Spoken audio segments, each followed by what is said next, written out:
말씀의 제목 다 같이 읽어볼까요? 시작. 매일 1% 감사 충전하기. 네, 매일매일 1%씩 감사로 충전하기 라고 하는 말씀으로 오늘 함께 은혜를 나누고자 합니다.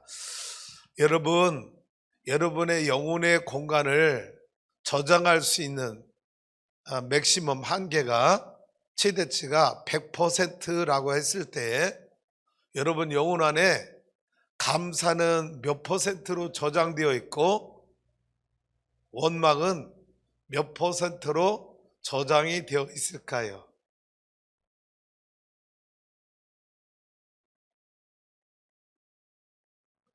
감사는 몇 퍼센트로 저장되어 있고 원망은 몇 퍼센트로 저장이 되어 있을까요?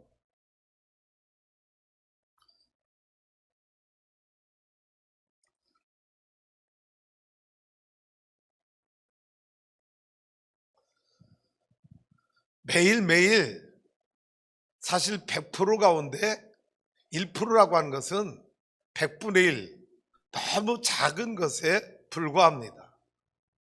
그런데 매일매일 1%씩 여러분 감사를 내 영혼의 충전에 가기 시작한다면 사실 며칠이면 100%가 될까요? 하루에 여러분 1%씩 감사를 충전한다고 하면 100일이면 100%의 감사가 꽉 채워지겠지요. 자, 여러분, 그러면 100%의 감사가 내 영혼에 꽉 채워졌다고 했을 때 내 몸에서 내 영혼에서 나오는 건 뭐밖에 없어요? 감사밖에 없게 되는 거죠. 여러분 100% 감사로 내 영혼에 채워진다 할 때는 내 안에 있던 뭐가 또 상대적으로 빠져나가는 건가요? 원망과 불평이 감사가 채워지는 퍼센테이지만큼 원망과 불평이 내 안에서 소멸, 여러분 줄어들고 빠져나가게 되고 마지막 100% 감사가 다 채워진다면 여러분 내 입술에서 불평과 원망이 나올 수가 없다고 하는 거죠.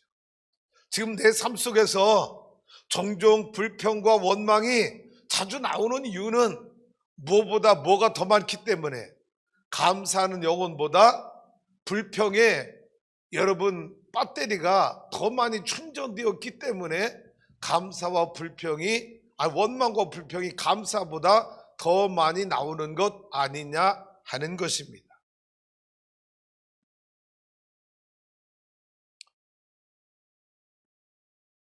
만약 저와 여러분의 영혼이 감사로 100% 완전하게 충전된 상태라면 고난이 와도 실패가 와도 시련이 와도 내 몸에 병이 들어도 우리는 감사를 고백할 수밖에 없다고 하는 것입니다. 성경에 나오는 영적인 믿음의 거장들, 여러분 이 거장들이 처음부터 영적인 거장이었을까? 아니라는 거죠. 아브라함이나 모세나 다윗이나 여러분 이 신앙의 위대한 영적인 위인들 보면 처음부터 그들이 완벽하게 온전하게 100% 온전한 믿음, 100% 하나님의 능력을 믿고 100% 감사를 가진 영혼들로 태어난 사람은 아무도 없었다고 하는 것입니다. 결국 그러면 그분들은 어떻게 위대한 영적인 거장이 될 수 있었나요? 여러분 실패하기도 하고 넘어지기도 하고 믿음 생활 과정에서 시련을 겪으면서도 그들의 믿음이 성장하고 자라면서 그들 마음속에 하나님의 은혜, 하나님의 사랑, 하나님께 대한 감사의 믿음이 점점 채워지기 시작하니까 그리고 그들 안에 있던 원망과 불평이 소멸되고 사라지기 시작하니까 그들은 여러분 영혼이 잘 익어가서 감사로 충만하게 되니까 그런 영적인 거장의 반열에 자기도 모르는 사이에 그 자리에 서게 된 것이 아니냐라고 하는 것입니다.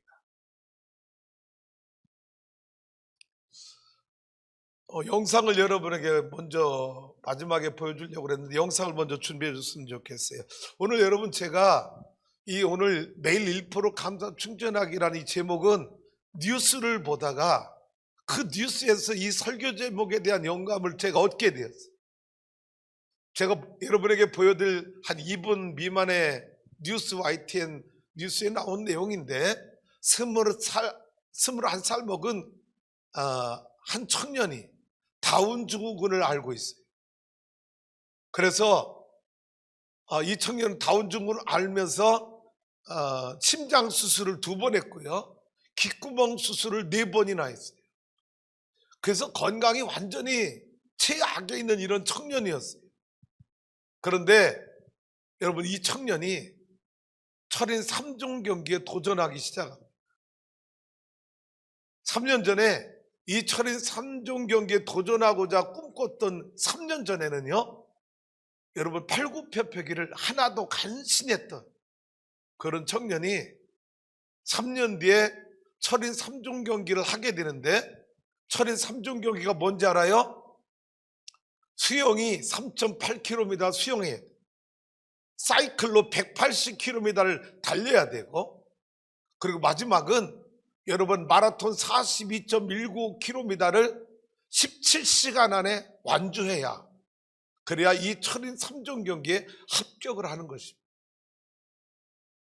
심장 수술 2번, 귓구멍 수술 4번, 다운 증후군 아이, 팔굽혀펴기 한 번밖에 할 수 없었던 이 21살의 니키라고 하는 청년이 어떻게 여러분 철인 3종 경기, 건강한 우리도 불가능한 이 철인 3종 경기에 도전해서 성공하게 되었는가?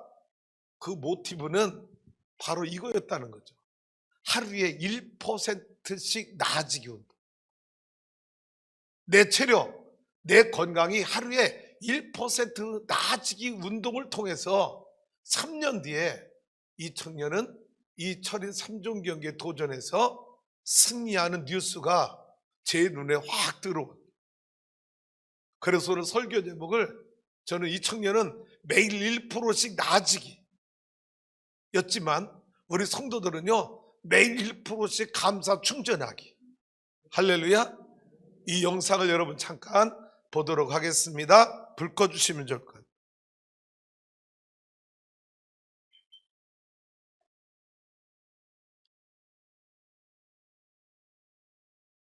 네, 다운 증후군을 앓고 있는 미국의 청년이 철인 3종 경기를 세계 최초로 완주해서 진한 감동을 주고 있습니다. 처음 목표를 정했을 때는 팔굽혀펴기 한 번 하기도 버거웠는데요. 하루 1%씩만 나아지자 이렇게 꾸준히 노력한 끝에 불가능해 보이던 이 목표를 이뤄낸 겁니다. 이동원 기자의 보도입니다. 21살의 미국 청년 크리스 니킥이 트레이너와 함께 플로리다에서 열린 철인 3종 경기에 참가했습니다. 첫 경기는 3.8km의 바다 위를 헤엄치는 수영. 다운 증후군을 앓고 있다는 것이 믿기지 않을 정도로 대등한 실력을 보여줍니다.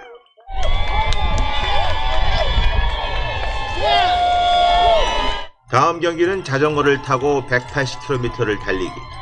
3년 전 철인 3종 경기를 목표로 운동을 시작했을 때 팔굽혀펴기 한 번이 고작이었습니다. 하지만 하루 1%씩만 나아지자는 목표로 꾸준히 노력한 끝에 지금은 일주일에 6일 훈련을 합니다. 마지막 42.19km를 달리는 마라톤을 앞두곤 지친 기색이 역력하지만 부모의 따뜻한 포옹이 힘이 됩니다. 새벽부터 시작된 경기가 늦은 밤까지 이어지고 2번의 심장 수술과 4번의 귓구멍 재건 수술을 받았다는 사실이 무색합니다. 17시간 이내에 마쳐야 하는 정규 경기. 니킥은 마감 시간에 14분 앞서 결승선을 통과했습니다. 세계 최초이자 기네스북 기록입니다. You woke up this morning as a boy with Down syndrome. You're going home as an Ironman. Yeah, baby. 니킥은 오는 2022년 플로리다에서 열릴 스페셜 올림픽을 목표로 다시 뛰고 있습니다. YTN 이동원입니다. 네, 다운 증후군. 제가 마지막 보여드리려고 그랬는데 처음 보는 게 오늘 설교를 여러분이 같이 따라오는데 도움이 될 것 같아서 앞부분에 보여드립니다. 여러분, 이 크리스 니킥이란 청년이 이 도전할 때 어떻게 하자고요? 매일 1%씩 나아지기. 1%씩 체력을 기르기.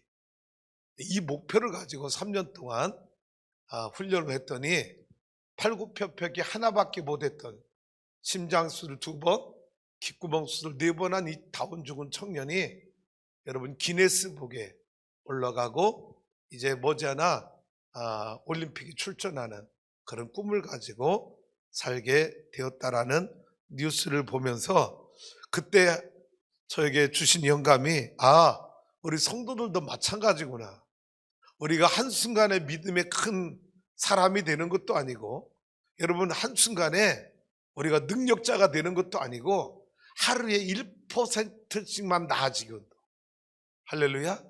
여러분의 건강도 하루에 1%씩 나아지고 여러분의 믿음도 감사도 사랑도 은혜도 여러분 기도도 1%씩 내가 인크리스 자꾸 인상 늘려나가는 운동을 한다면 영적으로 엄청난 변화가 여러분 1년 뒤에 3년 뒤에 우리에게 찾아오지 않겠느냐라는 것이지요. 자, 그런 마음을 우리 가슴에 담아두고 오늘 본문 말씀을 묵상하며 욥이라고 하는 사람이 이 엄청난 고난과 시련을 이겨낸 비결이 어디에 있었을까 묵상해 보며 오늘 저와 여러분의 믿음을 다시 한번 되돌아보길 원합니다. 자, 먼저 욥기 1장 1절부터 오늘 전체를 볼 건데요. 천천히 함께 은혜를 나누길 원합니다. 시작. 우스 땅에 욥이라 불리는 사람이 있었는데 그 사람은 온전하고 정직하여 하나님을 경외하며 악에서 떠난 자더라. 자, 여러분 욥이라고 하는 사람을 설명을 할 때 1절에서 어떤 사람이라고 설명을 하고 있습니까? 첫째는 온전한 사람이다 라고 설명을 합니다. 제가 여러분에게 성경을 묵상하는 분들에게 누차 강조한 것 중에 하나가 성경을 읽다 보면 이 단어가 너무 많이 나오더라고요. 어떤 단어? 온전함이란 단어. 온전한 주일 성수, 온전한 11조 생활, 온전해져야 된다. 여러분 이 온전함이라는 단어가 얼마나 많이 나오는지. 그런데 여러분 하나님은 이 욥에 대해서 그 사람이 온전하다. 그리고 두 번째는 정직한 사람이다. 세 번째는 하나님을 경외하는 사람이다. 네 번째는 악에서 떠난 사람이다. 어쩌면 여러분 온전함이나 정직이나 경외나 악에서 떠난 거나 다 서로 상호 연결되어 있는 여러분 생각해 보세요. 온전한 사람, 그래서 정직한, 그래서 하나님을 경외하게 돼요. 온전한 사람이 악을 저지를 수 없잖아요. 여러분 이 네 가지는 하나로 묶여서 서로 여러분 실타래처럼 묶여 있어서 하나로 굴러가고 있는 그런 욥이 어떤 사람인지를 여러분 1절에서 소개해주고 있는 것입니다. 자, 어쩌면 1절의 욥에 대한 소개가 어쩌면 이 욥에 대한 전체 서론이고 여러분 본론이고 결론일 수 있을 것 같아요. 욥이 이런 사람이었다. 온전하고 정직하고 하나님을 경외할 줄 알고 악에서 떠난 사람. 이런 사람에게 뭐가 올 수 없을까요? 불평, 원망이 찾아올 수 없었겠지요. 자, 이제 2절로 넘어갑니다. 시작. 그에게 아들 7과 딸 3이 태어나니라. 아들 7, 딸 3. 부자지요. 그런데 숫자적 의미도 있습니다. 뒤에 보면 여러분 뭐가 7,000마리? 3절 가봐요. 시작. 양이 7,000마리. 낙타가 뭐 숫자적으로 해석해서 의미를 부여하자면 또 부여할 수 있겠죠. 자, 2절에서는 하나님이 이 온전하고 정직하고 경외하고 악에서 떠난 욥에게 첫째는 후손, 자손의 축복을 주었다는 걸 2절은 말합니다. 그리고 3절은 뭐를 말해요? 그의 소유물, 재물에 대한 축복을 주신 걸 말합니다. 얼마나 많은가 보세요. 시작. 그의 소유물은 양이 7,000마리요, 낙타가 3,000마리요, 소가 500개요, 암나귀가 500마리이며 종도 많이 있었으니 이 사람은 동방 사람 중에 가장 2절에서는 자손의 축복, 3절에서는 재물에 대한 축복을 받은 사람이라고 욥을 소개하고 있습니다. 자, 계속해서 가보죠. 4절로 시작. 그의 아들들이 자기 생일에 각각 자기의 집에서 잔치를 베풀고 그의 누이 3명도 청하여 함께 먹고 마시더라. 자녀가 몇 명이에요? 10명. 거기다가 욥과 욥의 아내. 적어도 이 가족은요, 여러분 1년에 12번은 전체 가족 잔치가 벌어지는 거예요. 무슨 날마다? 생일날마다 그들의 집에 초청해서 온 가족이 함께 여러분 이 사랑의 잔치를 나누는 그런 좋은 가족 간의 화목을 이루는 그런 가정인 것도 우리가 엿볼 수 있습니다. 자, 그런데 여러분 이 생일날 잔치하는 날 때 하는 일이, 항상 하는 일이 있었어요. 욥이 하는 일이 어떤 일이었습니까? 5절 6절 가보죠. 시작. 그들이 차례대로 잔치를 끝내면 욥이 그들을 불러다가 성결하게 하되 아침에 일어나서 그들의 명수대로 번제를 드렸으니 이는 욥이 말하기를 혹시 내 아들들이 죄를 범하여 마음으로 하나님을 욕되게 하였을까 함이라. 욥의 행위가 항상 이러하였더라. 욥이 하는 일이 뭐였어요? 자녀들 생일날마다 자녀 숫자대로 아침부터 여러분 그 숫자대로 하나님 앞에 뭐 했다고요? 번제물을 드렸다라. 그 이유는 자녀들을 성결하게 하기 위하여. 혹시 내 자녀들이 마음으로라도 하나님 앞에 범죄하였을까 봐. 여러분 마음으로 범죄한 거 부모 눈에 자녀들의 죄가 드러나는 거예요? 안 드러나는 거예요? 드러나지 않는 죄. 내 자녀들이 혹시 마음으로라도 여호와께 범죄하였을까 봐 그것까지도 생각을 해서 욥은 자녀들의 성결을 위해서 하나님 앞에 잔치가 끝나면 번제를 드리며 하나님 내 자녀들의 행여나 마음으로 죄를 범하였다 할지라도 그 죄까지도 용서해달라고 자녀들의 성결함을 위하여 욥은 여러분 하나님 앞에 이렇게 제사 번제를 드렸는데 여러분 어떻게 했다는 거예요? 욥의 행위가 항상 이러하였더라. 자기가 성결한 것을 떠나서 자기만 온전한 것으로 만족하지 아니하고 자기들의 10 자녀들도 자기와 똑같이 온전해지길, 자기와 똑같이 정직하고 하나님을 경외하고 악에서 떠나기를 바라는 이 아버지의 영적인 건강한 신앙이 자녀들에게도 그대로 여러분 전달, 대물림 되기를, 상속되기를 여러분 욥은 원했다고 하는 거죠. 그런 면에서 오늘 저와 여러분이 우리 자녀들에 대한 신앙교육을 너무 우리가 못하고 있는 것 아니냐.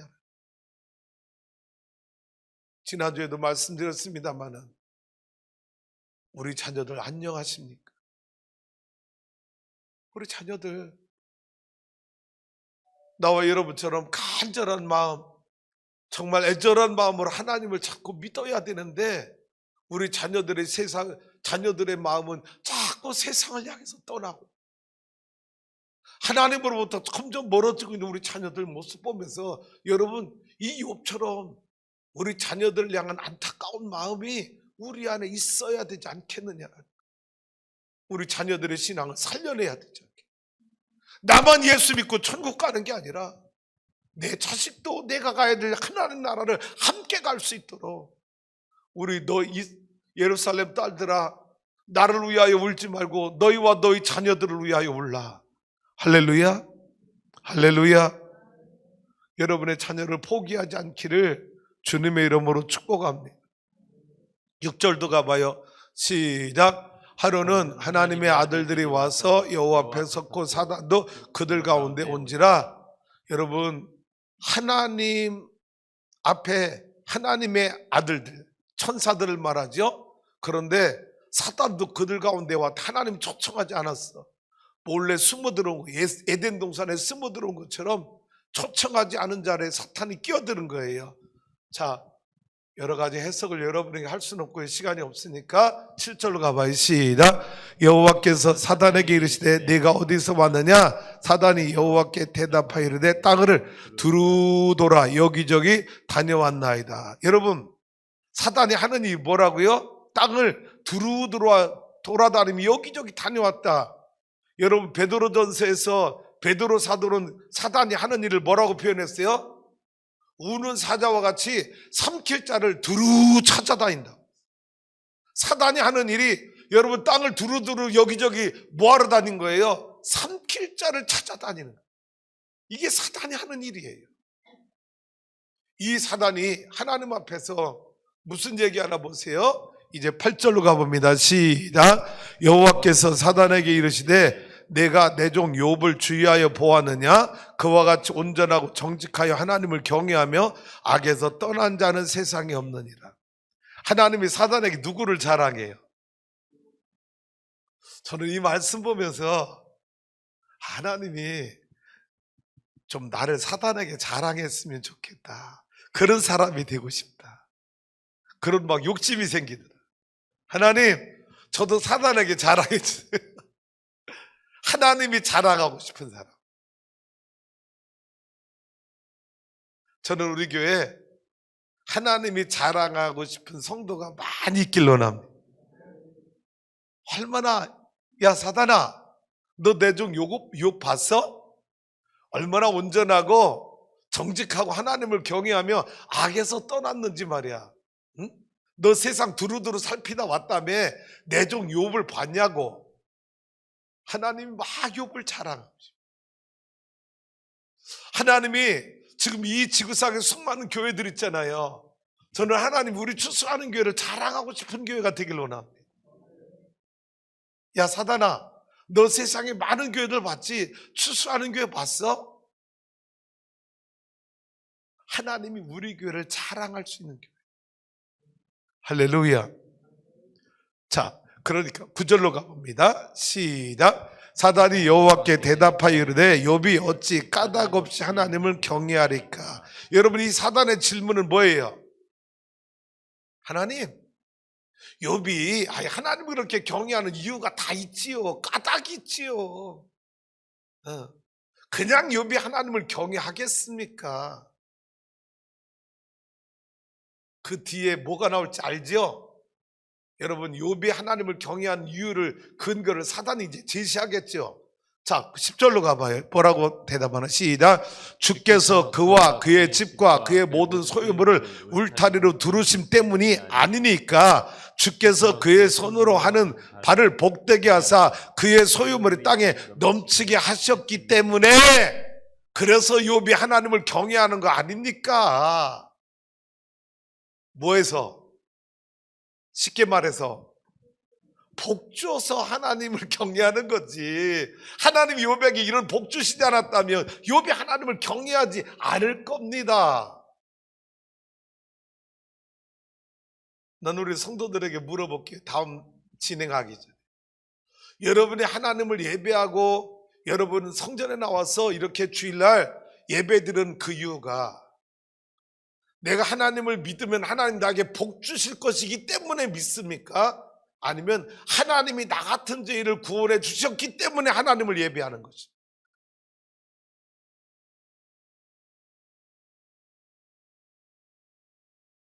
두 가지 다 그렇게 말하고 싶죠? 여러분, 신앙의 근본은 내가 하나님을 믿음으로 말미암아 하나님이 땅에서 내게 복 줄 것을 인하여 믿는 것, 그것을 우리는 기복신앙이라고 말합니다. 그는 그렇게 우리가 하나님을 믿으면 하나님은 나에게 하나님이 되지 않고 우상의 한 분인 하나님으로밖에 전락할 수밖에 없다는 것입니다.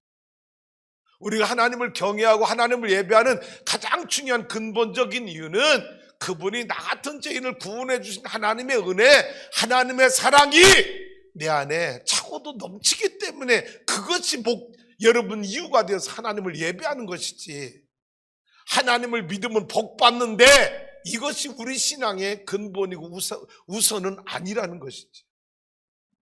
할렐루야. 그런데 지금 사단은 하나님에게 욥이 그렇게 하나님을 경외하고 그렇게 사는 이유가 하나님이 땅에서 이렇게 자녀들 복 주시고 소유물 복 주시고 형통하게 하시고 잘되게 하셨기 때문에 하나님을 섬긴다라고 욥이 주장한 거예요.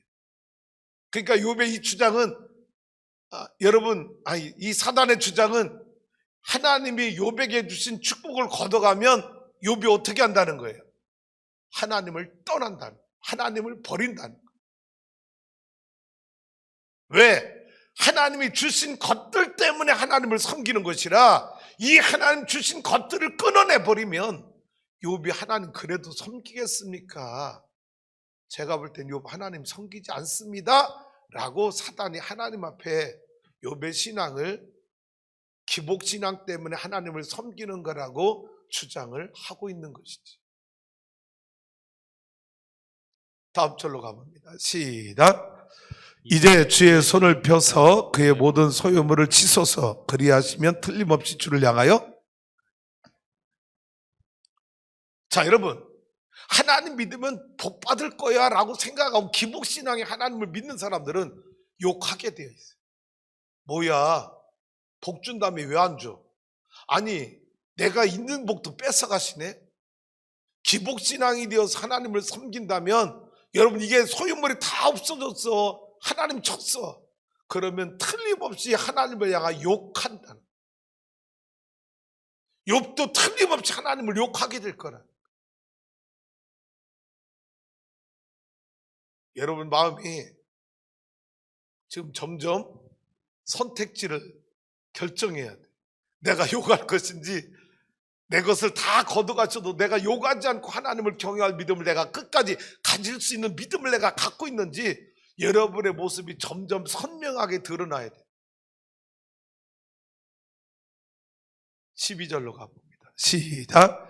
여호와께서 사단에게 이르시되 내가 그의 소유물을 내 손에 맡기노라. 다만 그의 몸에는 내 손을 대지 말지니라. 사단이 곧 여호와 앞에서 물러가니라. 하나님이 이 사단에게 무엇만 손댈 수 있도록 허락해 주십니까?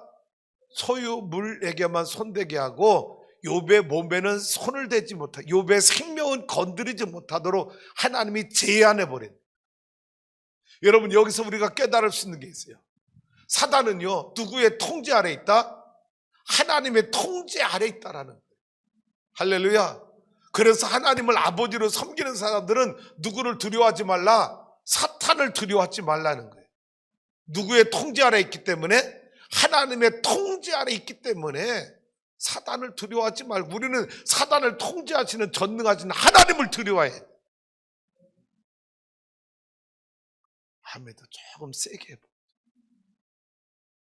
자, 가볼게요. 이제 계속 어떤 일이 벌어집니까? 이제 13절부터 이제 환란이 시작됩니다. 시작. 하루는 욥의 자녀들이 그 맏아들의 집에서 음식을 먹으며 포도주를 마실 때에 사환이 욥에게 와서 아뢰되 소는 밭을 갈고 나귀는 그 곁에서 풀을 먹는데 스바 사람이 갑자기 이르러 그것들을 빼앗고 칼로 종들을 죽였나이다. 나만 홀로 피하였으므로 주인께 아뢰러 왔나이다. 스바 사람들이 갑자기 쳐들어와서 그냥 다 소유물을 없애버려요. 이 종이 간신히 자기만 살아서 욥에게 와서 보고를 합니다. 16절 가봐요. 자, 보세요. 16, 17, 18절에 똑같이 시작합니다. 그가 아직 말하는 동안에라는 단어로 시작합니다. 시작. 그가 아직 말하는 동안에 또 한 사람이 와서 아뢰되 하나님의 불이 하늘에서 떨어져서 양과 종들을 살라 버렸나이다. 나만 홀로 피하였으므로 주인께 아뢰러 왔나이다. 언제요? 그가 말하는 동안에. 먼저 와서 말하는 이 종이 말하는 동안에 또 다른 사람, 또 다른 종이 와서 그의 말이 끝나기도 전에 다른 종이 와서 또 보고하는데 뭐라고 말해요? 하늘에서 불이 떨어져 가지고 양과 종들을 살라버렸고 나만 혼자 살았다고 주인께 와서 욥에게 보고하는 거예요. 또 17절도 봐요. 출발이 똑같아요. 시작. 그가 아직 말하는 동안에 또 한 사람이 와서 아뢰되 갈대아 사람이 새 무리를 지어 갑자기 낙타에게 달려들어 그것을 빼앗으며 칼로 종들을 죽였나이다. 나만 홀로 피하였으므로 주인께 아뢰러 왔나이다. 그거 아직 말하는 동안에 먼저 사람이 와서 그 재난, 그 환난, 여러분 소떼들이 양떼들이 없어진다고 막 종들이 죽었다고 보고가 끝나기 전에 말하는 동안에 또 다른 사람이 와서 또 말하고 말하는 동안에 또 다른 사람이 또 말하고 그래서 여기까지 왔어요. 18절도 시작. 그가 아직 말하는 동안에 또 한 사람이 와서 아뢰되 주인의 자녀들이 그들의 맏아들의 집에서 음식을 먹으며 포도주를 마시는데 계속 거친 들에서 큰 바람이 와서 집 네 모퉁이를 치매 그 청년들 위에 무너짐으로 그들이 죽었나이다. 나만 홀로 피하였으므로 주인께 아뢰러 왔나이다 한지라. 마지막은 욥의 10자녀들이 같이 잔치하게 모여서 잔치를 하는데 여러분 그 집에 갑자기 자연 재앙이 임하더니 집이 무너져서 그 집이 무너짐으로 그 안에 있던 욥의 10자녀들 다 죽었다라고 보고가. 그러니까 여러분 욥이 그만놨던 소떼, 양떼, 낙이 여러분 그리고 10자녀가 여러분 다 세상을 떠나고 잃어버린 것이 며칠 동안 이루어진 거예요. 하루도 안 돼서. 그가 말하는 동안에 여러분 지금 욥은 정신을 차릴 수 없을 정도로 계속해서 여러분 이 환난이 보고가 되는 거예요. 웬만한 사람 같으면 맨정신으로 버틸 수 없는, 살 수 없는, 세상 말로 미칠 수밖에 없는 그런 상황이 욥에게 하루 동안에 말하기 전에 계속해서 엄청난 충격적 보고가 욥에게 쏟아지고 있습니다. 우리는요, 내 새끼 어디만 아프다고 그래도, 내 새끼 어디서 교통사고만 났다고 벌벌 떨고 난리잖아요. 우리 큰아들 대광이가 4, 5년 전인가요? 강릉의 대경이 친구들하고 변에 갔다가 자동차 여러분 봉고차가 뒤집어져서 그래서 막 그때 그 연락을 친구가 한 거야. 대광이가 한 것도 아니라 그 차 안에 타고 있던 친구가 대광이 엄마한테 연락을 하니까 그 전화 받는 대광이 엄마 몸이 막 얼마나 부들부들 떨던지. 내 아들이 죽은 건 아니까, 불구가 되는 건 아니까. 그 전화 받던 여러분 제 아내가 옆에서 전화 받는 모습 봤는데 얼마나 여러분 이 소식을 듣고 부들부들 떨어져. 내 자식이 어디에서 사고만 났다고 해도 여러분 우리는 이렇게 떠는데 욥이 여러분 하루에 상상할 수 없는 이 충격적 보고를 연속적으로 받는 이 욥의 마음이 어땠을까? 그런데 이 다음부터 펼쳐지는 하나님의 말씀, 욥에 대한 이야기가 우리에게 엄청난 충격과 도전을 주고 있다는 거죠. 20절 한번 다 같이 가볼게요. 시작. 이르되 욥이 일어나 겉옷을 찢고 머리털을 밀고 땅에 엎드려 예배하며. 겉옷을 찢어요. 머리털을 밀어요. 되게 구약에서 여러분 겉옷을 찢거나 머리털을 밀는다고 하는 행위를 할 때는 여러 가지 의미로 해서 여러 가지 상황이 나오는데 대부분 뭐였습니까? 특별히 머리털을 민다고 할 때는 하나님 앞에 내가 죄인이다, 내가 죄졌다고 하는 회개하기 위해서 하는 행위 중에 하나가 머리털을 미는 것이었어요. 거다가 겉옷을 찢어버렸어요. 그리고 나서 욥이 하는 일이 뭐였습니까? 땅에 엎드려 뭐 하더라? 예배하더라. 여러분 지금 욥이 예배할 수 있는 상황입니까? 예배라는 게 뭐예요? 우리 예배 시간 하는 일이 뭐예요? 찬양하잖아요. 축복합니다. 이곳에 임재하소서. 이곳에 오시옵소서. 이곳에서 드는 예배를 받으시옵소서. 하나님을 찬양하죠. 여러분 죄의 고백을 해요. 그리고 용서를 선언해요. 말씀을 들어요. 그리고 결단 기도해요. 마지막 하나님께 결단 찬양 올려드리고 축도 받고 떠나는 게 우리 예배예요.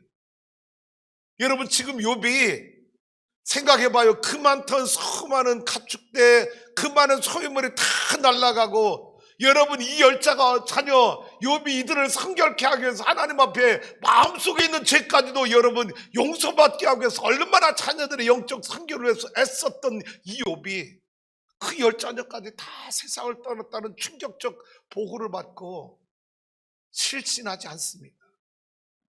기절하지 않습니다. 하나님 앞에 머리털을 밀고 예배를 드립니다.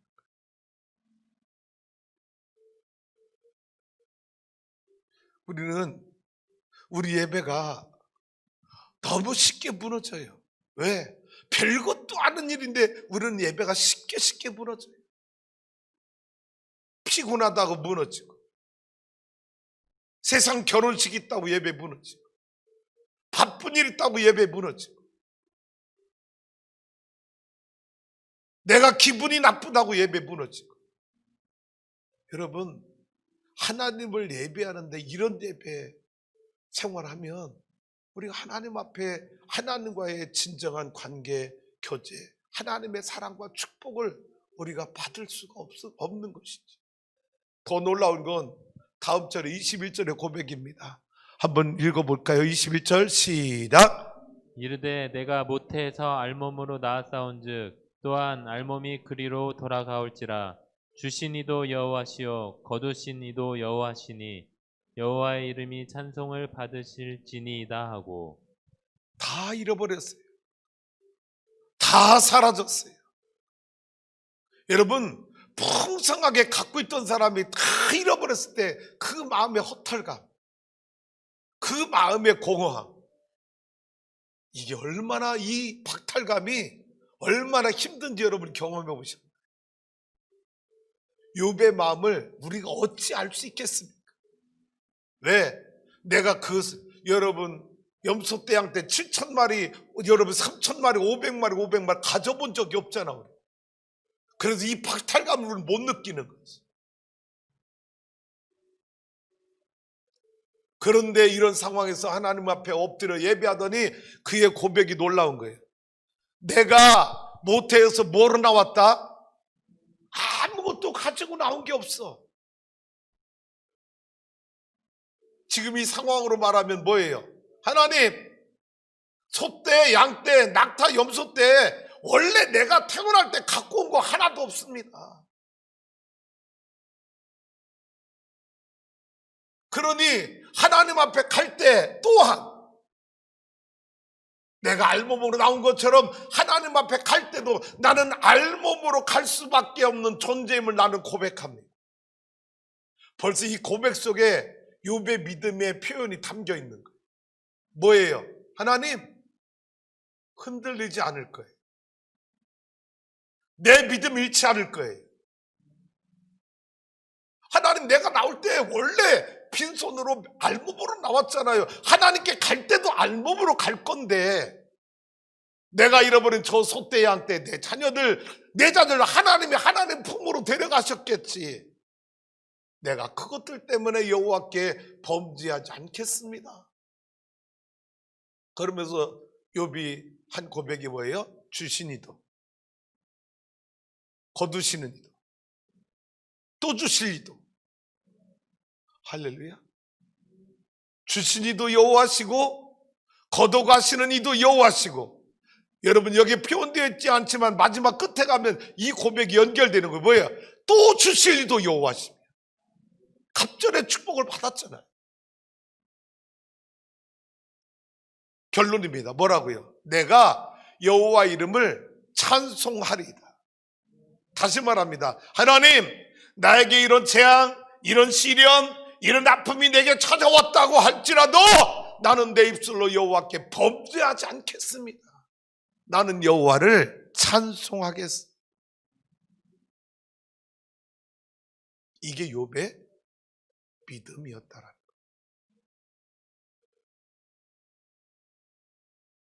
거예요. 욥은 이 말씀 속에서 우리가 깨달을 게 있어요. 욥은 한번 따라서 볼까요? 이따 결론에 말할게요. 22절까지 보고 22절까지 보고 시작. 이 모든 일에 욥이 범죄하지 아니하고 하나님을 향하여 원망하지 아니하니라. 뭐하지 않고 뭐하지 않았다. 여러분 웬만한 사람 이 정도면 흔들리잖아요. 이 정도면 흔들릴 정도가 아니라 뿌리째 뽑히는 거 아닙니까? 상황이 뭐 여러분 흔들리는 정도가 아니라 이 정도 고난이면요 완전히 믿음이 뿌리째 뽑혀서 날아가서 완전히 박살나야 되는 그런 상황이라. 그런데 욥은 여호와께 범죄하지 아니하고 여호와께 원망하지 아니했다.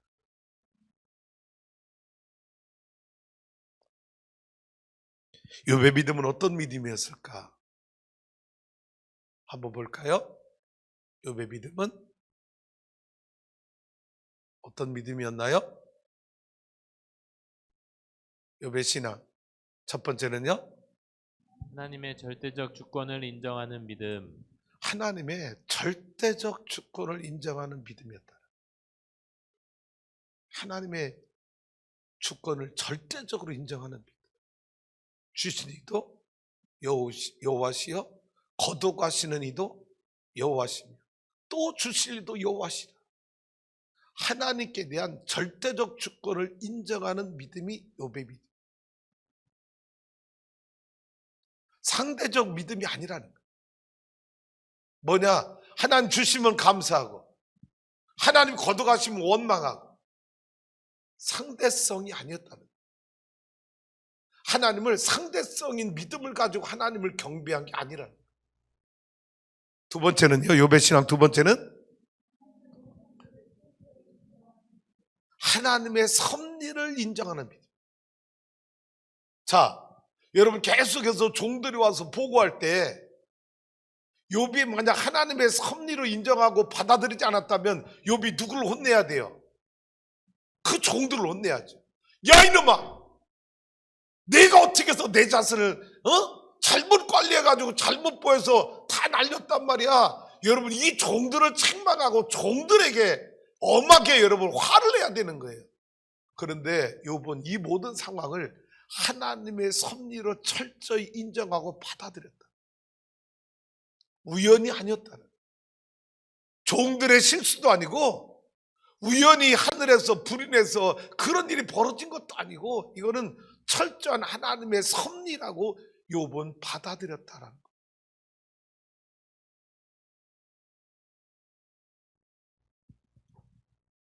다음으로 가면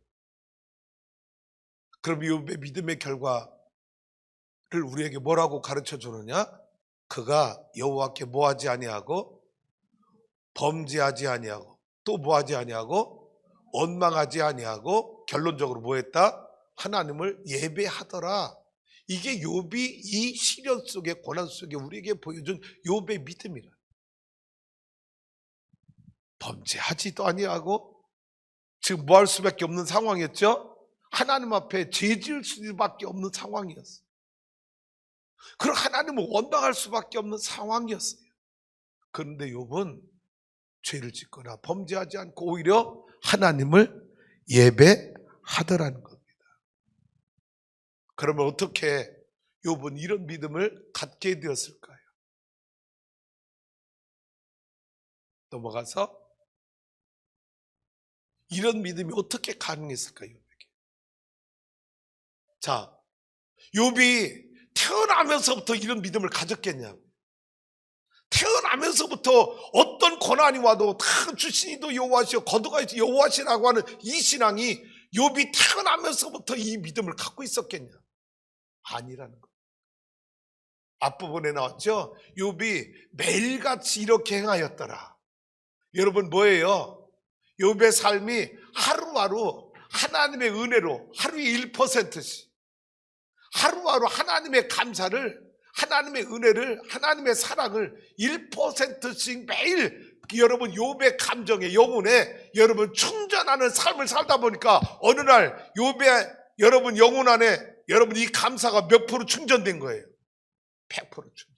지금 여러분 욥이 이 고난을 당할 때 욥의 영혼 속에는 여러분 이 감사, 이 은혜, 하나님에 대한 믿음이 얼마나 충전되었을 때 100% 충전되었을 때 이 고난이 왔기 때문에 이 고백, 이 믿음의 결과를 욥은 만들어낼 수 있었다.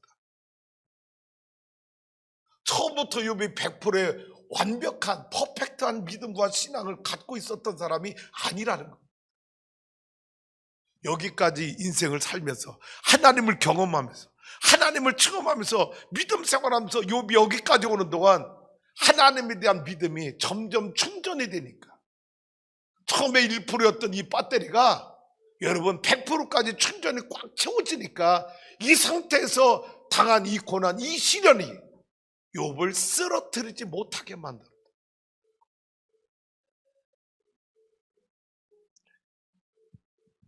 매일 1% 충전하기. 할렐루야. 기억하세요. 여러분이 오늘 1% 감사를 충전하면 여러분 안에 있는 원망 1% 빠져나가요. 그래서 여러분 안에 100%라고 하는 감사가 여러분의 완전히 풀 충전이 되면, 차지가 되면 여러분 안에 있는 원망과 불평은 완전히 사라져요. 이게 욥의 신앙이었다. 할렐루야. 바울도 똑같은 고백합니다. 빌립보서 오늘 읽은 이야기죠. 한번 읽어볼게요. 바울의 이야기. 빌립보서 4장 4절에 7절 말씀 여러분 잘 보세요. 이 빌립보서는 바울이 지금 로마 감옥에 갇혀서 빌립보 교회 성도들에게 편지를 써서 보낸 거예요. 지금 바울이 어디 있다고요? 빌립보 교회 성도들은 감옥 밖에 있고. 여러분 감옥에 있는 자가 더 기쁜 거예요? 감옥 밖에 있는 자가 더 기쁜 거예요? 근데 여러분 이 바울의 서술을 잘 보세요. 감옥 안에 있는 바울이 더 기뻐서 감옥 밖에 있는 빌립보 교회 성도들에게 기뻐하라고 계속 말하고 있어요. 시작. 주 안에서 항상 기뻐하라. 내가 다시 말하노니 기뻐하라. 너희 관용을 모든 사람에게 알게 하라. 주께서 가까우시니라. 아무것도 염려하지 말고 다만 모든 일에 기도와 간구로 너희 구할 것을 감사함으로 하나님께 하라. 여러분 아무것도 염려하지 마세요. 모든 일에 기도와 간구로 너희 구할 것을, 여러분의 구할 것을 무엇으로 하나님께 하래라? 감사함으로 하나님께 하래라. 바울은 지금 어디 있다고요? 감옥에 갇혀 있는 거예요. 복음 전하다 예수 때문에 감옥에 갇혀 있는 바울이 감옥 밖에 있는 빌립보 교회 성도들에게 여러분 염려하지 마세요. 걱정하지 마세요. 여러분 기도할 때 여러분 하나님 앞에 감사로 기도하세요. 감사로. 지금 감옥 안에 있는 여러분 바울의 감사는 몇 프로 지금 충전이 된 거예요? 100% 충전. 바울의 영혼의 감사 배터리가 1%밖에 충전이 안 됐다면 나머지 99%는 뭐가 남는 거죠? 원망이 여러분 충전이 돼서 계속 원망 불평해야 되는데 감옥 안에 있는 이 바울에게 감사가 100% 충전되니까 여러분 계속해서 기뻐하십시오. 기뻐하십시오. 즐거워하십시오. 즐거워하십시오. 할렐루야. 여러분 바울의 마음에 감사가 100% 충전됐다는 이야기를 또 다른 말로 하면 바울 안에 누가 계셨다는 거예요? 예수님이 계신 거예요. 누가 계셨어요? 예수님이 계시니까 감옥에 있는 바울은 두려워하거나 염려하거나 원망할 이유가 없었어요. 왜? 주님이 내 안에, 내가 주님 안에. 할렐루야. 감사함으로 하나님께 하라. 7절 보세요.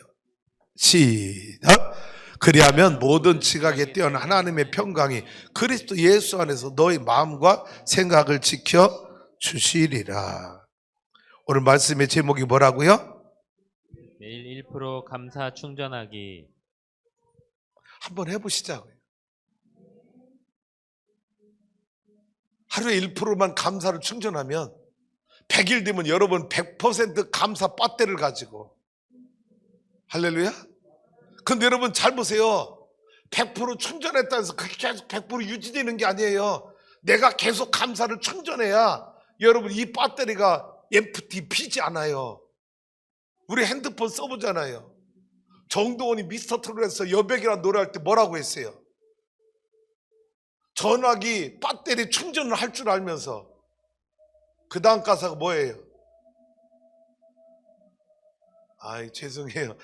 타락한 목사는 맨날 미스터 트롯 노래만 들었고 여러분 기도하고 전도만 하냐고 못 들어가지고. 여러분 우리가 추수감사절을 맞고 있어요. 저와 여러분 안에 하나님을 향한 주님을 향한 감사의 마음이 많아지길 원합니다. 저는 미스터 트롯 죄송해요. 봤어요, 저는요, 이 대중가요는 다 타락한 노래야, 나쁜 노래야, 사단을 노래하는 노래야. 그래서 굉장히 대중가요에 대한 거부감이 많아서 제가 좋아했던 거는요, 여러분 성악, 클래식 음악,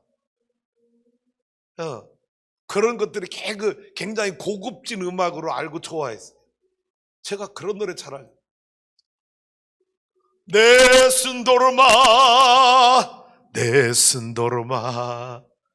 tu preo principessa, nella tua fretta stanza, guardi le stelle. 여러분 공주는 잠 못 이루고 오솔레미오 돌아오라 소레트로. 여러분 제가 좋아했던 노래들. 근데 미스터 트롯을 보면서 우리나라 대중가요가 물론 때로는 조금 뭐랄까 이렇게 건전하지 않은 그런 가사들도 있지만 일반적인 트롯이라는 노래가 우리 삶의 이야기를 그대로 가사로 갖다 놓고 우리 삶에서 일어나는 일상의 애환, 기쁨, 감사 그런 이야기들을 여러분 그대로 가사로 갖다 놓고 불러놓은 그런 노래인데 어떤 거는요 이 트롯이라는 노래가 저에게는요 목사인 나에게 복음성가처럼 은혜 주는 노래가 있다. 그 중에 하나가 정동원이 불렀던 여백이라는 노래. 참 인생이 무엇인지를 깊이 생각하게. 또 하나는 여러분 오늘 여러분에게 영상으로 들려줄 건데 용서해 주세요. 미스터 트롯에 나온 노래입니다.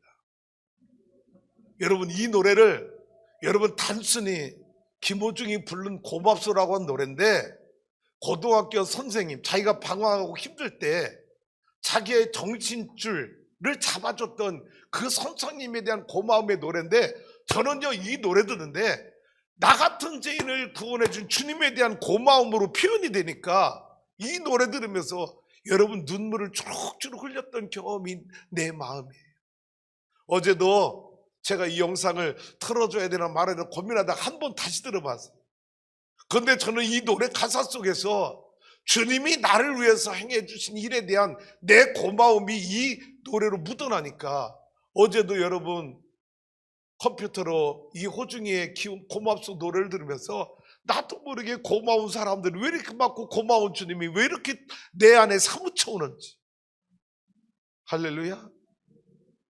여러분 세상 가요라고 생각하지 말고 오늘 이 고맙소 가사 안에 있는 이 가사들을 그 고마움의 대상이 나 같은 죄인을 구원하신 주님이라고 생각하고 이 노래 들어보세요.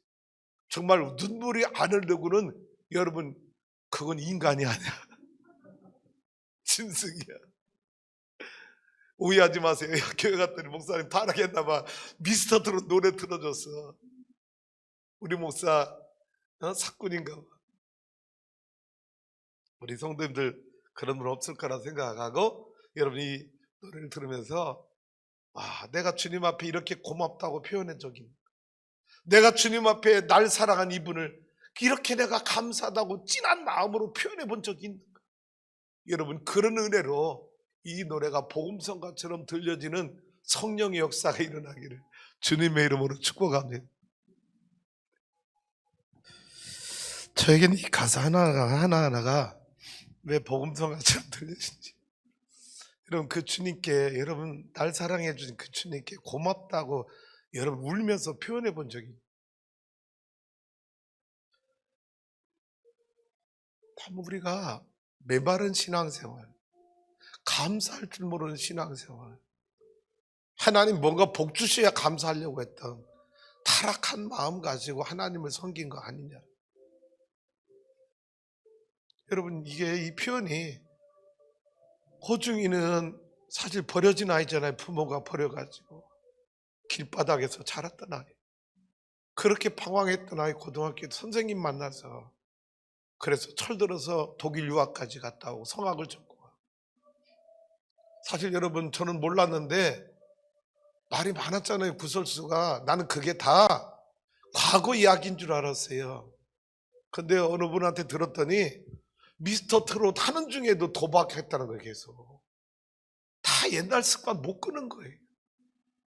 그게 하루아침에 끊어지겠어요? 버려진 아이로 오랜 세월 그 어둠의 세계에서 살던 아이가 한 번에 어떻게 빛으로 한 번에 다 나올 수 있었겠어요? 그런 아이가 스승에 대한 그 고맙다고. 여러분, 이 가사 하나하나가 나와 여러분이 나 같은 죄인을 구원하신 예수님께 대한 표현으로 드려진다면 우리가 그분께 얼마나 고마운 마음을 표현해야 되겠습니까? 우리 성도님들 1% 매일 1%씩 감사 운동하기, 감사 충전하기, 감사, 여러분 안에 감사가, 여러분 배터리가 방전되지 않도록 그런 믿음 생활할 수 있는 수수하는 게 성도가 될 수 있기를 주님의 이름으로 축복합니다.